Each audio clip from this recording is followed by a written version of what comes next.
Halo teman-teman, jumpa lagi di podcast bersama Ikatan Wajib Pajak Indonesia, langsung dengan bosnya Bapak Rinto Setiawan. Halo Pak Rinto, apa kabar di minggu ini Pak? Masih semangat terus? Selalu semangat, Mas Aman. Ya, luar biasa Pak Rinto, selalu semangat bersama kita teman-teman ya. Kali ini kita masih membahas mengenai OTT tangkap tangan KPP Madya Jakarta Utara. Nah, kali ini IWPI mau membongkar LHKPN para teman-teman yang ditangkap ini. Bagaimana nih Pak? Ya, terima kasih, Mas Aman. Jadi, yang kita sorot dari IWPI, Ketua Wajib Pajak Indonesia, kita harus selalu mengontrol atau mengawasi para pelayan rakyat di bidang perpajakan, yaitu dari pegawai Direktorat Jenderal Pajak. Nah, dari OTT ini, gambaran kami adalah apakah laporan LHKPN dari para petugas pajak ini sudah benar. Seperti itu, Mas Awan. Kalau wajib pajak kan ada pemeriksaan pajak, ada SP2DK, ada pemeriksaan bukper. Itu kan sangat banyak ya tahapannya untuk menguji kepatuhan dari wajib pajak. Nah, ini sekarang ini untuk menguji kepatuhan dari aparatur pegawai pajak ini, itu kan belum ada mekanisme yang resmi itu, Mas Awan. Oke. Mau lembaga mana yang bisa mengawasi Direktorat Jenderal Pajak ini? Karena apa? Aturan perpajakan ini kayak ibarat aturan main pertandingan sepak bola, ini aturan mainnya sudah sangat rumit, Mas Awan. Oke. Jadi yang memahami hanya pegawai dari Direktorat Jenderal Pajak itu sendiri.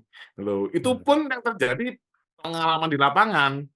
Beberapa laporan dari anggota kami dan diskusi dengan mereka, dan ada yang kami datangi di kantor KPP, Mas Awan. Hmm. Itu ternyata petugas pajaknya juga nggak menguasai sekian banyak aturan tersebut, Mas Awan.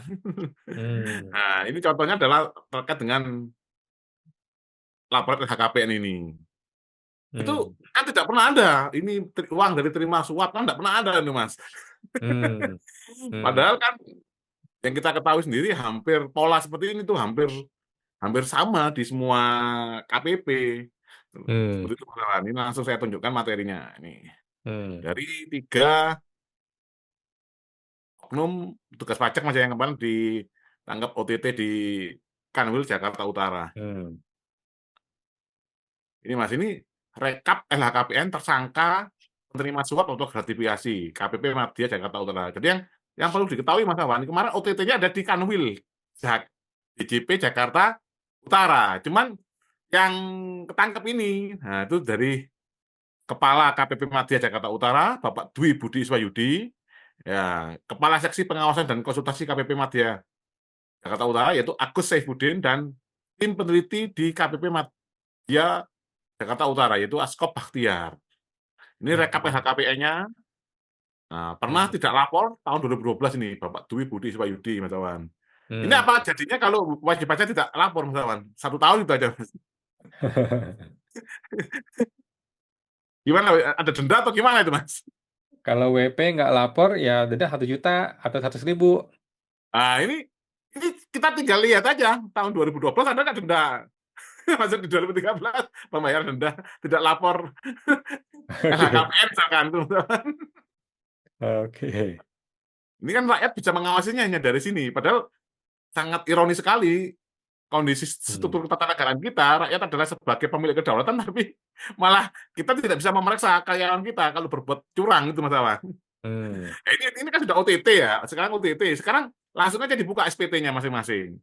Hmm. Cocoknya sama LHKPN. Kan logika sederhananya kan seperti itu, Mas Awan. Hmm. Sama nggak SPT dengan LHKPN? Hmm. Nah, seharusnya kan ini KPK sudah berhak, Mas, kalau sudah tersangka langsung aja di pembuktian terbaliknya dengan lihat SPT-nya sama nggak dengan LHKPN, tinggal manggil ya, misalkan kalau KPK-nya tidak punya kemampuan untuk menyamakan antara SPT dengan LHKPN, bisa memanggil IWPI, kan gitu, Mas Awan. Oke, siap. Ini Hmm. kalau Askop Bakhtiar, tim peneliti, ya ini juga ada 2 tahun yang tidak lapor. Ini tahun 2012 dan 2015. Hmm. Ini slide yang kedua, ini adalah rekap LHKPN tersangka Hmm. penerima suap gratifikasi. Bapak Hmm. Dwi Budi Iswayudi, Kepala KPP Madya Jakarta Utara, Hmm. awal tahun 8 tadi 2011, Mas, ya, itu LHKP-nya masih 1,7. Hmm. 2024 meningkatnya sangat drastis sekali, Mas Awan. Hmm. 4,8 miliar. Hmm. Nah, kalau Agus Saifuddin, nah ini 1,292 miliar 2011. 2024 sudah 3,3. Hmm. 3,233 miliar. Skop Baktiar ini Hmm. 2011 258 juta, 2024 jadi 2,6 miliar. Jadi kekayaannya ini meningkat sangat drastis. Seperti Hmm. itu Mas. Hmm. Luar biasa. Ya. Nah, ini kalau saya contohkan lagi beberapa, nah, ini saya searching lagi bentar, Mas. Hmm. Kita lihat detailnya. Nah, ini. Nah, ini contohnya ini. Hmm. Dwi Budi ya ini format laporannya seperti ini Mas kawan. Hmm.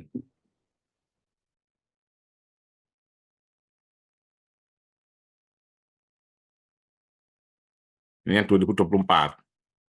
Nah, Hmm. contohnya seperti ini Mas kawan. Hmm. Nah, tanahnya 6, Hmm. teman-teman. Alat transportasi. Nah, ini ada, oh ini mobilnya BMW Mas. Hmm. Eh, Nggak kelihatan Pak di saya. Oh, bentar. Ini kelihatan Mas ya? Nah, sudah Hmm. kelihatan? Nah, Oke. ini Yes. adalah LHKPN 2024-nya ini. Kepala kantor. Ya, kepala kantor. Hmm. Ya, paling banyak ini tanah nih, Mas Awan. Hmm. 120 meter di Sukabumi. Hmm. Nah, ini tanah. Nah, ini Hmm. seluas di Jakarta Selatan. Hasil sendiri. Hmm. Ya, ini kan apakah cocok dengan SPT-nya kita juga tidak ada yang tahu, teman-teman. Hmm. Coba kita lihat yang lain. Nah, yang lain kita lihat yang Agus Saifuddin, Mas ya. 2011-nya. Agus Oh, ini ini adalah kepala seksi ya, Kasih. ya prosesi Waskon. Wah, ini di Banyuwangi. Nah, ini rata-rata tanahnya, loh, ini tanahnya sangat banyak, Mas. Duh. Ini, Mas. Nah, 7.000 meter cuman berapa juta tadi? 7.000 meter cuman 100 juta. ya, ini yang 2011, Mas Awan. Nah, Oke. ini kan nggak tahu ini seperti apa ini. Asetnya sangat luar biasa ini pegawai pajak ini, Mas Awan. Hmm. Ini kita lihat yang 2024-nya. Hmm. 2024-nya masih banyak juga, Mas. 13 asetnya. Hmm. Ya itu memang rata-rata asetnya petugas pajak itu sangat banyak, teman-teman. Hmm. Nah, ini yang satunya Mas Askop Baktiar ya, yang tim peneliti ini. Tim penilai. Oh ya, tim penilai ya, peneliti teman-teman. Ini tanahnya cuma dua ribu Ini sebelas. orang Malang ini, Pak. Oh ya, Kabupaten Malang nih. Tanah di Malang ini, orang Malang ini. Oh ya ya ya ya ya ya. Ini kita lihat Oke. yang 2024-nya. Ini oh tanahnya jadi satu Mas. Di Bekasi 2,8 miliar. Gile lumayan. 2,8 miliar di Bekasi. Iya, seperti itu Mas Awan. Jadi bagaimana IWP menanggapi LHKPN ini, Pak? Apakah terlalu kecil, terlalu gede, terlalu besar, atau gimana? Ya kita bukan masalah seperti terlalu kecil besarnya Mas. Ini kan sudah jadi OTT. Kan tidak ada ini terima uang gratifikasi tidak pernah muncul itu Mas Awan. Harusnya kan ada muncul kolom terima gratifikasi dari wajib pajak sekian. Kalau tidak ada kan sekarang kan tinggal KPK saja pembuktiannya tinggal disamakan dengan SPT-nya seperti itu Mas Awan. Hmm. Minimal kan itu nanti akan ketahuan polanya. Jangan nanti OTT tangkap tangan, hanya nanti kasusnya hilang lagi timbul ini lagi apa oknum-oknum baru lagi tangkap lagi kan nggak akan selesai-selesai masalahnya Mas. Hmm. Oke, jadi IWP juga menduga LHKPN-nya cuman asal-asal bikin aja, sekedar formalitas aja, karena mungkin dia berpikir nggak akan ketangkap ya. Dia juga nggak nyangka bakal ketangkap ya. Iya, iya. Oke, baik. Terima kasih informasinya IWPI atas LHKPN ini ya. Mudah-mudahan ke depannya para pejabat bisa dibikin lebih benar lah LHKPN ya. Mungkin dimulai dari Pak Purbaya dulu deh, yang masih berantakan juga Betul, Mas. LHKPN-nya. Baik, makasih Pak Rinto, kita jumpa di podcast berikutnya Ya, Pak. Makasih Pak. sama.